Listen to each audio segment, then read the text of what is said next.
The Galactic Championship has come and gone. Season 0 is over, and we're starting Season 1 here very soon with our planetary qualifier rounds that are going off over the next couple of weeks for Set 5, Legends of the Force. There's a box around here somewhere. Lots of interesting stuff happened at the Galactic Championship. Some positive, lots of negative, honestly. Some personal things that I went through there, as well as showcasing the changes to how players are going to get to the Galactic Championship next year with the start of Season 1. We'll go over all of those changes towards the end of the video, give you guys a specific rundown because there is an article tied to that. We did get some previews for Secrets of Power. I will cover those in a separate video a little bit later. Mainly today, I want to go over my experience at the Galactic Championship, the ups, the downs, what could be improved for next year's Galactic Championship, which will remain at the Venetian in Las Vegas, what would potentially get me to attend, and potentially why I might not be going next year for Star Wars Unlimited Galactic Championship. So with all that being said, HARK, we are here. It is time for yet another video of me rambling into a camera and microphone. I am RybackStun. If you could do me a favor and hit that like button before we start this video, YouTube likes the engagement there, and I would appreciate that very much. Anyway, Galactic Championship was kind of insane. There's a lot of stuff to go through specifically, so what better way to go through than just kind of at the start. The last couple of months, towards the end of Jump to Lightspeed, I have not been excited about Star Wars Unlimited. We saw the previews for Legends of the Force, and there was some cool stuff, but ultimately there was a lot of things going into the Galactic Championship where even my initial goal of just doing side events was not great. I wasn't really enjoying Premier play. I wasn't, the Twin Suns play that I did at the regional was very hit or miss. Towards the end of May of this year that has happened. I don't know why time seems very strange to me right now. There was a lot of things going against me for Star Wars Unlimited and going against Star Wars Unlimited in other games in the space. We're not going to talk about that specifically because people don't like their comparatives, but ultimately it came down to the 2 weeks before me flying out to the Galactic Championship. I was dreading actually even going. I knew I was going to meet some people, hang out with some friends, get some drinks, so on and so forth, try to avoid the gambling because that's a very toxic experience for myself. It's not that I'm bad at it, it's just I could get out of hand with it and nobody really wants that. I don't want that. I pushed forward through that and tried to just make the best of it. If all I did was go hang out with some people and get some prize wall stuff, then that was really gonna be the main goal of the thing. Took a flight out on Thursday, had no less than 3 panic attacks on the plane itself. The weekend started off really badly for me on Thursday. Thankfully, I did manage to get through the line for registration pretty quickly, got to my hotel, which was at Caesar's Palace, so like a half mile down the street from the Venetian, pretty easy to get to. Next year, I'm probably gonna just stay at the Venetian, so I'm in the same area. Lots of cool food places to go to out there in Las Vegas. Everything is hella expensive. I would basically prepare double the amount of money that I thought I was going to spend next year if I were to go. But Thursday was not an incredible experience for me. I did get to catch Kevin and Team LA from Roll On Gaming. It was really cool to see them there that first day doing their registration stuff. I got some information from some other people that the registration was insane. Side event tickets ran out because apparently there was a pallet that went missing. There were some flub ups on FFG's side. There were some not so great situations on our side. But ultimately, I think the one thing I'll say going off the bat is that FFG made a massive effort to try to move things along and change things to work. Sometimes they overcorrected and that wasn't great, but when they got things rolling and things were good, things were actually very good. I will say this, Saturday was definitely the best day, day 2 of the event. Out of the entire event. But we haven't gotten there. We're still on day 0. Went to my hotel, got some food, went to sleep, woke up early the next morning because apparently I cannot sleep in. Apparently my body has just decided that's not what's happening anymore. So I think I woke up at like 6 o'clock in the morning. I got all my stuff together, put it in my bag. I went to the show. I had gotten my 50 tickets. There was supposed to be a VIP line and a main entrant line that those players could go in starting at, I believe it was 8 o'clock. And then at 9 o'clock, all the rest of the players were let in. Everybody was able to just get in that first day on Friday. There was nobody checking badges or nobody checking what type of badge you had. And in fact, I saw a couple people that were able to walk in without badges at all. So whatever, right? Side event line was kind of insane. The team did not seem to be prepared for the amount of people that wanted to do premiere pods. And for those of us that are kind of not necessarily eternally online, but pay attention to this stuff, there was a bunch of videos, a couple of articles about the maximum payout that you can get for tickets. And going into the event, people who were highly competitive were going to be doing win-a-box events to either split with their friends or to just try to win those outright, and then people who were a little bit less competitive, but at least good enough to win a couple of games, were going to do premier pods. So I figured, look, even if I lose every game I play, every single pod's going to net me at least 200 tickets. I can do a bunch of those and get all my stuff going. So I stepped in line, I got through, and I managed to actually get 5 full events finished in between a lunch break as well, with a lunch break in between, and get a bunch of tickets. I ended with 2,400 prize tickets that first day. Ultimately, I ended up losing 3 pods straight out, including to one person that seemed relatively disrespectful in terms of the conversation that we were having, plus his teammates in the area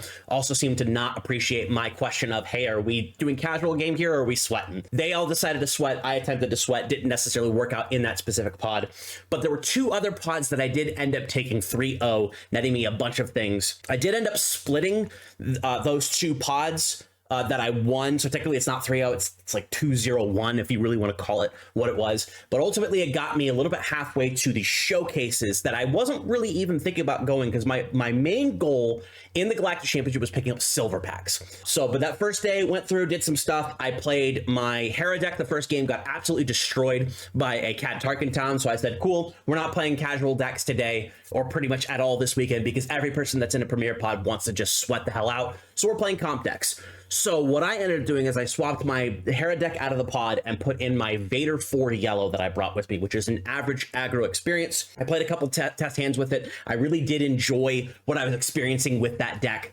So I managed to be able to do that. And I won, out of the 7 games that I played, I won 6 of them. One pod, which was the hyper competitive pod right about in the middle, I managed to lose that first game, which was whatever. I honestly, a little bit more happy that I didn't have to deal with the rest of the people that were in that pod. I just popped out and finished that, and there wasn't really any issue there. And then the last game of the day that I played was against a Gar Saxon ECL deck on my Revan Red. And actually, that was the most fun game that I had that entire day, because we were both kind of just shooting the ish, talking back and forth, having fun, doing our gameplays. He was like, this is all kinds of cool stuff that you're doing with this Revan deck. I was seeing some of the cool things that he was doing with his ECL deck. He Vadered me in, because of course you're going to Vader when you're running blue-green with ECL. It was actually a lot closer than it could have been otherwise. So I really liked that a lot. I made a couple of changes to the Revan deck for day 2, for the second day of the event, not necessarily day 2 of any specific event, and was able to play that a little bit in the second day as well. But overall, the Friday experience wasn't great. I didn't really enjoy playing all of the games that I played. I played a couple. There was a couple of people who I enjoyed playing against, but the game itself wasn't necessarily as cool, if that makes any sense. But overall, I did technically come out above rate with the winning the 2 pods, including the splits in there. So that was pretty handy. I was expecting to basically do the same thing day 2. I went back to my hotel for day 1, got some more food. I ate a lot of food at Caesar's Palace, but I also got to eat In-N-Out for the first time in like 4 years, which is incredible because In-N-Out is so good, at least being California born and raised, right? In-N-Out was actually the cheapest meal I had there the entire day, which is insane to me because I figured everything was going to be overpriced, including In-N-Out. But In-N-Out says, nope, what you paid in California is what you're going to pay here. And hell yeah. Moving on to day 2. This one I was thinking was going to be another struggle, and it kind of started out as such.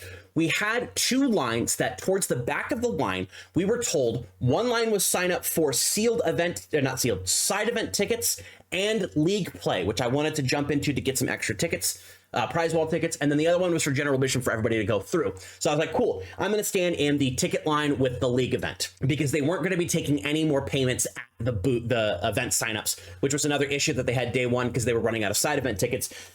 They may have gotten that pallet they were supposed to get. Whatever they did, they fixed the side event ticket problem and managed to have enough available for everybody that wanted to do side events.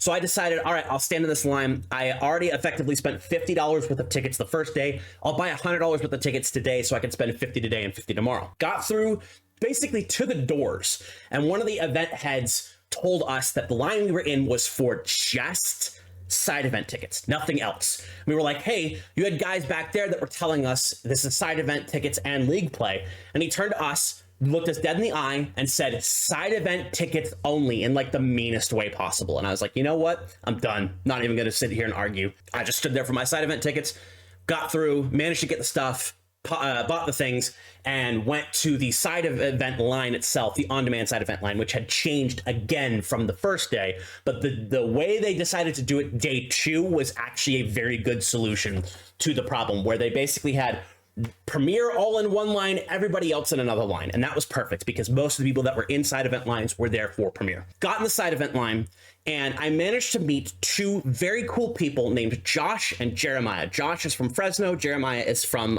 Texas. Also happens to work for Beckett. So that's pretty cool. Super cool dudes. Josh invited the two of us, Jeremiah and myself, to join up with his group where we could basically just run Premiere pods the whole day and then do splits from there on out. And that ended up being basically the best decision I had made all weekend because the group of people that was there, so going off the bot, we have Josh and Jeremiah, and then the rest of Team Fresno is Bobby and his wife, Sam, Kyle, Josiah, Justin, and Jonathan.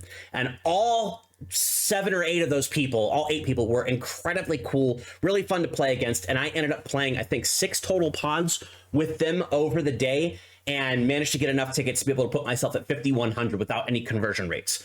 Lots of really fun games. I got to play my Kylo Ren Yellow and won a few games of those. I played my Han 2 deck. I played my Revan deck. I had a lot of fun despite going up against a lot of competitive decks because that's what they were prepared for. But even though they were competitive decks, the people I was sitting across from were so cool and fun to talk to and engaging in the game itself that regardless of what decks we were playing, we were all having a lot of fun. And honestly, Team Fresno +2, which is the two people that weren't from Fresno, myself and Jeremiah, they really showcased to me that it's not the gameplay itself that matters. It's the people that you're hanging out with that make these types of events really cool. So if I were to do something like this again, I would need to secure a group of people that I could just stick into the pod with and go and do stuff and not have to deal with a bunch of random people that have different objectives about how they want to play the game. Props to Team Fresno. All of you who subscribed to me, thank you very much. I appreciate all of y'all. And all the people that came up to me, that saw me during the weekend, thank you very much for hanging out with me and chatting. I was with a couple of other content creation groups and talking with them, and some people came up and met all of us. Really fun to see all the faces of people who, you know, appreciate my content. If you were there and said hi, thank you very much. You made the weekend a lot better than it could have been otherwise, and I very much appreciate that. Before I left the venue day 2, because we had all broken off after, I think, the 6th pod, because I needed to go learn how to play Riftbound from one of my local store people before the mixer at the end of the night for the content creators. I did manage to secure 5,000 tickets, and I picked up the showcases for Vader and Luke, which I had no original intention to pick up, but I did because I figured worst comes to worst, I can sell these. So hopefully that's something that happens for me in the near future. Still had a problem though. We hadn't bought any silver packs yet, and that'll come to be a problem in day 3. But before we get to day 3, towards the end of day 2, we had the content creator mixer / meetup where we got to meet up with a bunch of the content creation teams. We were all invited into an area to be able to hang out, drink some alcohol, which I did. Definitely did drink a lot of alcohol this weekend. To be able to hang out, talk, meet each other. It was really cool to meet all the different people that I did meet. Shout out to everybody who had a conversation with me that night. It was super cool to meet everybody, super cool to see people. People were jumping in to play games, whether it was Premiere, Twin Suns, lots of cool stuff. I should have stuck around and played a couple of Twin Suns games, but I was really tired that day, spending a lot of social energy hanging out with the people that I actually wanted to hang out with. So not that I didn't want to hang out with the content teams, but you understand what I mean, right? That was super fun. Got to say hi to Jack, congratulate him on his promotion. Once again, congratulations, Jack. You really do deserve it. One of the few people that I think really does manage to handle the community manager role very well, especially specifically guided towards us here at Star Wars Unlimited. But one of the things we did get was the exclusive 2025 content creation team playmat, much like the 2024 one was for there was the armor at Gen Con, and then there was the It Binds All Things for us at that original content creation celebration at the beginning of February 2024. But we managed to get this lovely village tender mat that I know a bunch of people got signed, but I wanted to keep it just crisp as it was. This was a choice, not the choice that I would make, but honestly, it's pretty cool. It's pretty cool to have a mat that I can just continue to say, this is mine. And not a lot of other people have it. So really cool for all of us to grab that. Thank you very much to the FFG team for inviting us into that and hanging out and having fun, providing us with some drinks. Just got a couple of beers. I didn't do any hard liquor or anything like that. That was interesting and super fun. Day 3, I went in with the goal of potentially jumping into a couple of pods. The group that I was with had decided to cash out, so I met up with them. I handed off 100 tickets to somebody so that I could spend 800 tickets eventually. It's 8 side event tickets, which translated into 800 prize wall tickets. to be able to get one silver pack. When we got up to the front, we found out that the silver packs were all sold out, which is absolutely insane to me, because that was the thing that people were going to be targeting.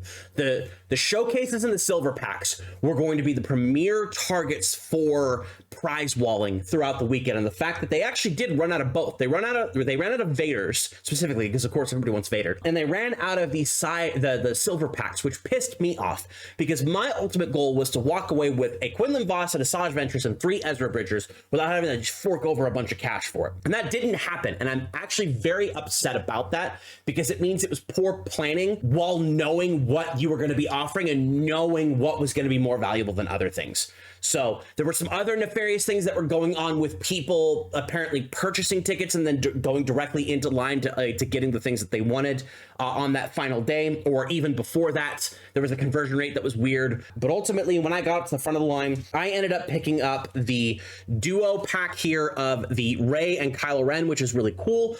This was like one of the side things that I wanted. I was going to pass on it initially because obviously these cards are not very good, but the fact that that was now my only option, I picked up those. I picked up a Razor Crest, which is in a Twin Suns deck, and then I picked up one pack because that's what I had remaining. And I didn't need mats. I didn't need any of the other things. I really just wanted the silver packs to try for. I didn't even want the more expensive things. I wasn't looking for GI or Vader or any of the legendaries. Just wanted basic stuff. So no, that's obviously not what's going to happen. Disappointing, very disappointing to be completely honest, but it is what it is. Before I left the venue for the day, I did make one more final purchase. Starting the weekend off, I had a goal from a friend to pick up a Jango Fett and a Grievous showcase by selling some of their stuff, which I managed to accomplish pretty easily. I also managed to sell some other stuff to basically get some cash, walking home cash, which was super nice.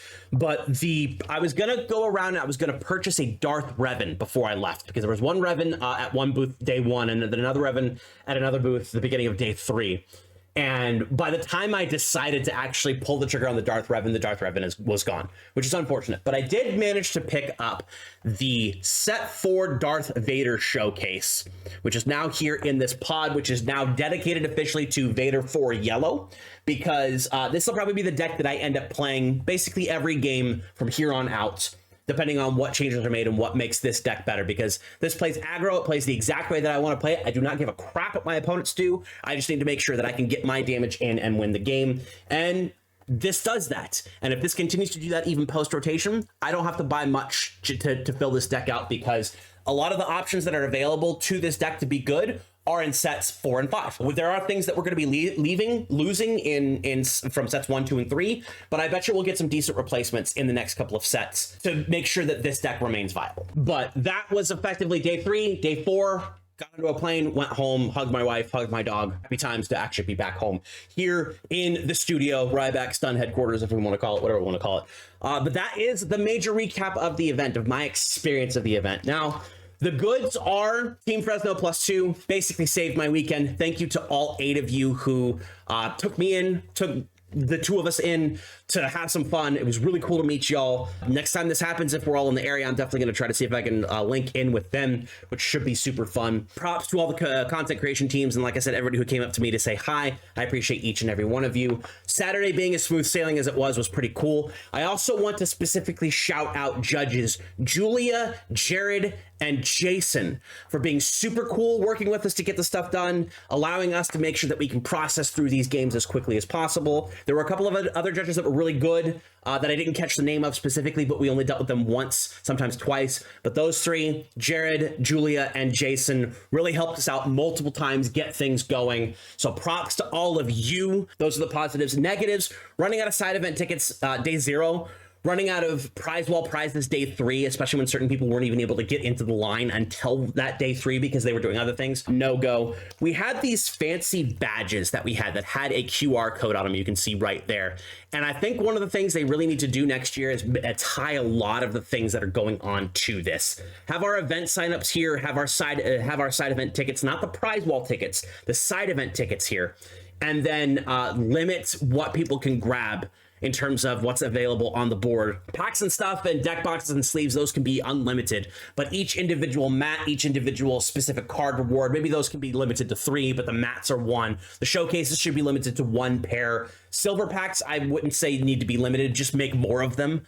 but a lot of the problems can be solved by linking everything to the badge the person has on hand. Making sure that lines are set up before people need to worry about them is another thing that should be really important for FFG to fix next year. We know what the space is. We know how we're going to be using that, how the company is going to be using that space going forward. So they should be able to make things work pretty effortlessly now that they've actually done this once and know what to expect moving forward. I am not happy that this is in Vegas again next year. And I imagine they signed a 3 or 4 or even 5-year contract with the Venetian to run this in Vegas each year. It's the hottest weekend of the year, because that's the West. I lived there for 33 years. I know what weekends are absolutely asininingly hot. It's usually July and September are going to be the hot ones when you get that done. It's always hot in California and Vegas because they're deserts, but you know what I mean. I was actually hoping we would do a rotational operation for events at the Galactic Championship level, because even though I'm in the States and I personally would not go, next year's Galactic Championship should have been somewhere in Europe, the continent, not necessarily the Union. Throwing it in England, throwing it in France or Germany or somewhere where there's a centralized location to go to would have been an absolutely incredible option for the Europeans to be able to get in, because I know a lot of people didn't come due to the state of things here in the United States, which they're not wrong. But having it be potentially 3 to 5 years in a row at the same location, at the same time of year, is not the play that I would have made, and I'm a little disappointed in that, but it is what it is. So as it stands right now, do I feel better about the game? Absolutely not. Players are too competitive.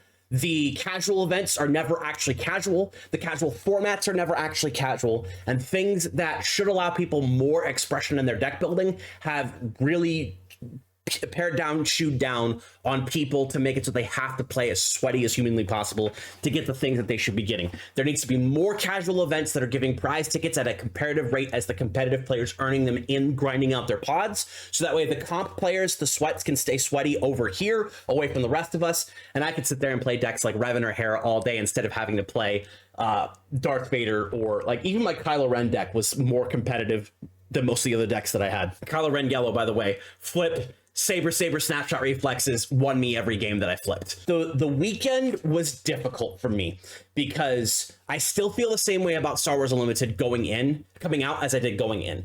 I'm not happy with the game. I'm not happy with the way mechanics work, how they're siloed per set. I'm not happy with the way that this game does not feel like a Star Wars game. It feels like a game with colors and numbers and shapes. And the characters that are on the cards are generally irrelevant for the gameplay itself. I felt that way for a long time, basically since set 2. I continue to feel that way as we continue creating sets that do potentially have an identity. Force units this set, Starships last set, Republic the set before that, but don't actually provide that experience outside of the jump to light speed stuff. Like, spaceships is very broad, Force is very broad, but building things that are thematic to that is very difficult.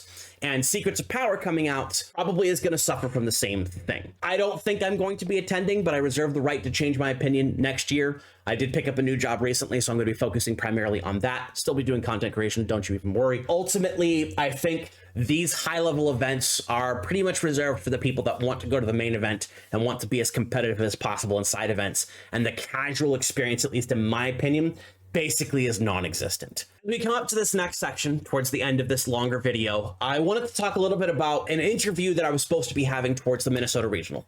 The individual that I requested the interview for was made unavailable, but I got to go check out the office, which was really fun. Met a couple of content creators, met a bunch of the people that work on the team, all great people.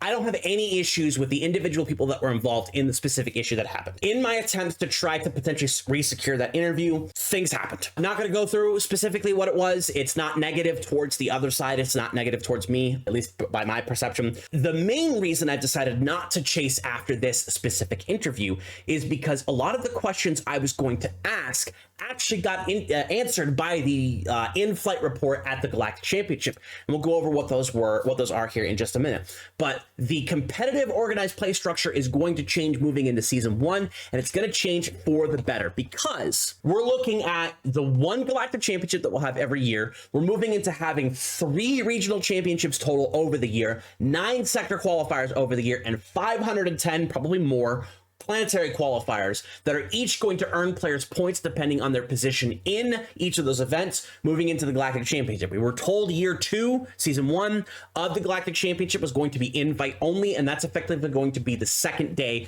a similar format as it was this year. So we have the one Galactic Championship. We're going to have one regional championship every set. We're going to have 3 sector qualifiers every set, and then a grip of planetary qualifiers like we have been every set. So this was actually one of the questions I was going to ask was, are we going to be getting more regionals and more sectors? We are, clearly. Fantastic. This is actually a structure that I think is going to be incredible. It's going to be very good. All of the championships, except for the Galactic, will be open events, so you can just jump in, score your points, so on and so forth. Regional championships will be a maximum of about 1,000 players. Sector qualifiers will be a maximum of about 500. Planetary qualifiers will be 128, but also subject to store limits, right? So those will be the interesting things that'll be happening there. Next, we have the point qualifier breakdown. Much like it was in Season 0, if you win a PQ, you will automatically qualify for the second day of the Galactic Championship, which is technically now going to be officially day 1. Finalists will earn 35 points, top 4 will earn 25 points, and top 8 will earn 15 points. So even if you don't win the PQ, if you can score top 8 and do that multiple times, scaling all the way up to potentially either champion or finalist, you'll still earn enough points to be potentially able to get into the official start of the Galactic Championship. We have the sector qualifiers with the champion will earn 250, 200, 150, 100, top 16 gets 50, top 32 gets 25, and top 64 gets 15. And with the regional championship, we're looking at 400, 300, 200, 150, 75 for 16, 50 for 32, and 25 for 64, which is great. If you get to those top cuts or those breakdowns before top cut, you can potentially earn enough points. If you get top 4 twice in a PQ and top 32 at the regional championship, you're in. If you get top 8 in the sector qualifier or regional qualifier, you're automatically in, which is great for those people that are looking to do that stuff. It's effectively the same thing. The first day of the Galactic Championship event next year will hold a last chance qualifier very similar to what day 1 was for this year's event, where a certain amount of players at records would move on. I believe it was as long as you had 6 wins, you would automatically get in.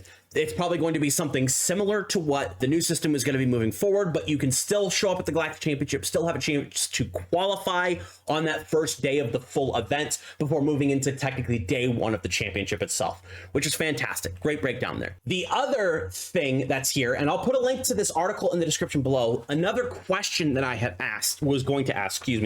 was a lot of other competitive games, specifically Magic the Gathering Flesh and Blood, have a limited component to their championship events. You'll see a lot of Pro Tour events, a lot of national championships, and a lot of world championships that'll be a portion of it constructed and a portion of it draft.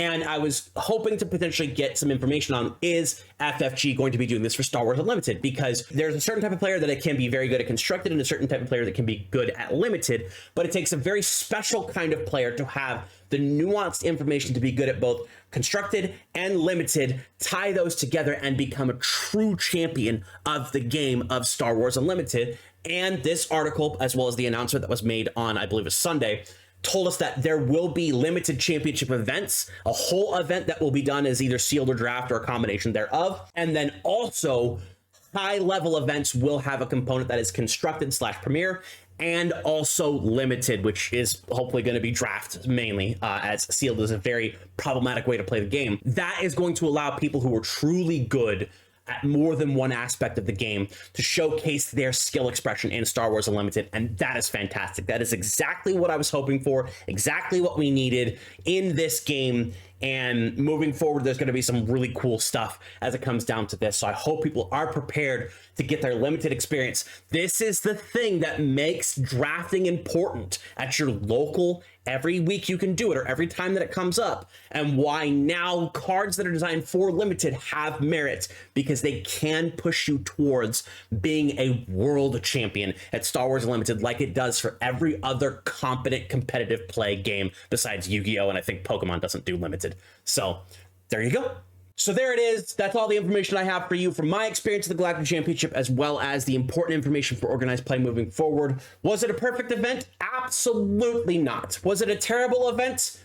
For most people, no. For some people, yes. For me, I would rate the Galactic Championship, its location, the issues we had, the fun that I had, all this other stuff, I'd probably rate it at about a 6 out of 10. Can it be better? Absolutely. Can it be worse? Absolutely. Hopefully we move towards making it a 10 out of 10. If I do choose to attend in the next year, I'll be making some plans, but I am actually moving my event experience mainly to other games that I know I'm going to have more fun with, because it just happens to work better with the way that I like games.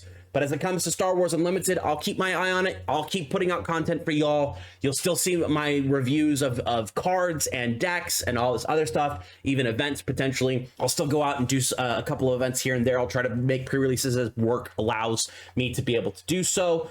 But other than that, right now, as it stands, I'm a no-go on doing the second year of the Galactic Championship, regardless of any other factors, because honestly, it was way more expensive than I wanted it to be, and what I got out of it personally was not as valuable. Did I get nothing out of it? No. I got an incredible experience 1 day out of 5 that I wouldn't trade for anything, but the rest of the stuff around it did not feel as fun as it could have been, did not feel as fun as I wanted it to be going in. So if we push more casual and push the competitive people to be siloed into their own area, I would be a lot happier, but I know that's very hard to do on all different ends of the spectrum. So enough whining from me. That's it. We're done. GC coverage is over. Secrets of Power next week. We'll talk about that when it comes out. Thank you very much, everybody, for joining me. Once again, thank you to Team Fresno, plus to Josh, Jeremiah, Bobby, Sam, Kyle, Jonathan, Justin, Josiah. Thank you to the judges, every judge that was there, including the one that gave us some snake eyes. Specific props to Jared, Julia, and Jason. You all are fantastic. Corey, love seeing you again. Love seeing all the different FFG people saying hi, seeing what's up. You know, there's lots of good stuff. I'll try to focus on the good stuff moving forward. So that's all I have. Thank you very much, everybody, for joining me. I appreciate each and every one of you. Be sure to like this video, comment down below what your potential Galactic Championship experience was, what you think of this new system of having multiple regionals and sectors throughout the year, one of each type of event, one or more, tied to each set release, what you think of limited and competitive moving forward, and what changes you might make if you were there at the Galactic Championship to the Galactic Championship format, including side events, ticketing, and all that other stuff. QR codes. Subscribe to the Star Wars Unlimited channel for all of your Star Wars Unlimited needs. My name is Ben RybackStun. You're my lovely audience. Thank you again for joining me, and year 2.5 starts now. And with that, I will see you in the stars.